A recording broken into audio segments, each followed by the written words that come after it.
ఈ వారం కూడా 'బిగ్ బాస్' సీజన్ 8 హౌస్‌లో సర్వైవల్ ఆఫ్ ద ఫిటెస్ట్ టాస్క్‌లు కొన్ని జరగబోతున్నాయి.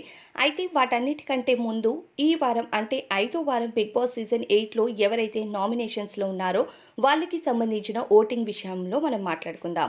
'బిగ్ బాస్' సీజన్ 8 హౌస్‌లో ఐదో వారం 6 మంది కంటెస్టెంట్స్ నామినేట్ అయ్యారు. అయితే ఈ 6 మంది కంటెస్టెంట్స్ నామినేషన్స్‌కి సంబంధించిన ఓటింగ్ ప్రక్రియ అన్నది ఎప్పటికప్పుడు తారుమారవుతూనే ఉంది. ఈ సీజన్‌లో టాప్ కంటెస్టెంట్స్ అనుకున్న వాళ్ళు బాటమ్‌లో, బాటమ్ అనుకున్న కంటెస్టెంట్స్ టాప్‌లోకి వెళ్ళటమే పెద్ద విచిత్రం అని చెప్పాలి. అయితే ఫస్ట్ వీక్‌లో నామినేట్ అయినప్పుడు నబీల్ డేంజర్ జోన్‌లో ఓటింగ్ జరిగింది. కానీ ఇప్పుడు టాప్ మోస్ట్ ఓటింగ్ జరుగుతుందని చెప్పాలి గత వారం నుంచి. ఈ వారం కూడా నబీల్ టాప్‌లో ఉన్నాడు. అయితే నబీల్ టాప్‌లోకి వెళ్ళటానికి గల కారణం ఆయన ఆటనే చెప్పాలి. ఆయన ఆడే తీరు కానీ, అలానే నామినేషన్స్ ప్రక్రియలో ఆయన మాట్లాడేటప్పుడు వాలిడ్ పాయింట్స్ తీయటం కానీ, ఇవన్నీ జనాలకు బాగా నచ్చడంతో నబీల్‌ని టాప్‌లో ఉంచారని చెప్పాలి. దాదాపు నబీల్‌కి 26-27% ఓటింగ్ జరుగుతూ ఉంది ఆయనకి.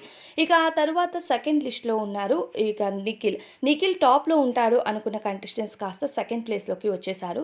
దానికి కారణం ఏంటి అని అందరికీ తెలుసు. సోనియాతో ఉన్న క్లోజ్‌నెస్‌కి కాస్త కొంతమంది ఫ్యాన్స్ కూడా డైవర్ట్ అయ్యి నబీల్ వైపు, నాగమణికంఠ వైపు వెళ్ళిన వాళ్ళు ఉన్నారు. అందుకే ఓటింగ్ అనేది తగ్గింది. ఆ తరువాత ఇక మూడవ స్థానంలో విష్ణుప్రియ ఉంటుంది అని అందరూ అనుకున్నారు. అట్‌లీస్ట్ సెకండ్ పొజిషన్‌లో గాని, థర్డ్ పొజిషన్‌లో కానీ విష్ణుప్రియ ఉంటుంది అనుకున్నారు. కానీ విష్ణుప్రియ ప్రస్తుతం డేంజర్ జోన్‌లో ఉంది. డేంజర్ జోన్ అంటే ఫోర్త్ పొజిషన్‌లో విష్ణుప్రియ కొనసాగుతుంది.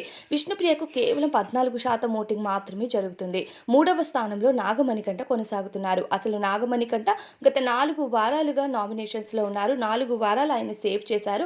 ఐదో వారం నామినేషన్‌లో కూడా ఆయనకు మంచి ఓట్లు పడుతున్నాయని చెప్పాలి. ఆయన సేఫ్ జోన్‌లోకి వచ్చేసారు. అసలు నాగమణికంఠ ఫస్ట్ వారం ఎలిమినేట్ అవుతాడు అనుకున్న వాళ్ళందరికీ బిగ్ షాకింగ్ ఓట్స్ అని చెప్పుకోవాలి ఇప్పుడు.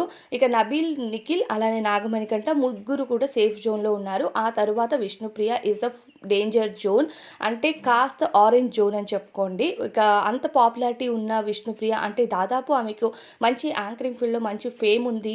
ఫెమిలియర్ కంటెస్టెంట్‌గా హౌస్‌లోకి వెళ్ళింది కానీ ఎందుకో ఆమెకు ఓట్లనేవి పడట్లేదు. ఇక ఆ తరువాత లిస్ట్‌లో ఆదిత్య ఓం గారు కొనసాగుతున్నారు. ఆదిత్య గారికి 9% ఓటింగ్ లాస్ట్ వీక్‌లో ఎలా జరిగిందో యాజ్ ఇట్ ఈస్‌గా అదే ఓటింగ్ అనేది ప్రెజెంట్ కూడా కొనసాగుతుంది.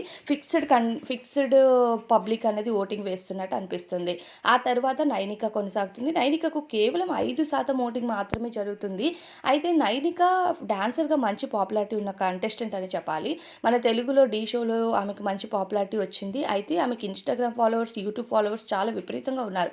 అయినా సరే ఆమెకు ఓట్లనేవి కనిపించట్లేదు. 2 వారాల నుంచి ఆమె పెద్దగా ఇనాక్టివ్‌గా ఉన్నారని చెప్పాలి బిగ్ బాస్ హౌస్‌లో. దాని కారణంగా కూడా ఆమెకి ఓట్స్ అనేవి తగ్గుతున్నాయో ఏమో తెలీదు కానీ ఆమెకు కేవలం 5% ఓటింగ్ మాత్రమే జరుగుతుంది. అయితే ఈ వారం హౌస్ నుంచి ఎలిమినేట్ అయ్యే ఛాన్సెస్ ఎక్కువగా ఆదిత్య ఓం, నైనిక గారు ఉన్నారు. వీళ్ళిద్దరిలో నైనికానే వెళ్ళిపోతుంది అని 100% ఫిక్స్. అది ఆమెకు కూడా తెలుసు. అయితే ప్రెజెంట్ విష్ణుప్రియ కూడా డేంజర్ జోన్‌లో ఉండడం మాత్రం వన్ ఆఫ్ ది షాకింగ్ అనే చెప్పుకోవాలి. ఆమె డేంజర్ జోన్‌లో ఉండదు. ఫస్ట్ గాని, సెకండ్ గాని ఉంటుంది అనుకున్న వాళ్ళందరికీ థర్డ్‌లో కూడా లేకుండా ఫోర్త్‌కెళ్ళిపోయింది. అందుకే నచ్చిన కంటెస్టెంట్స్‌కి ఓట్స్ వేయండి.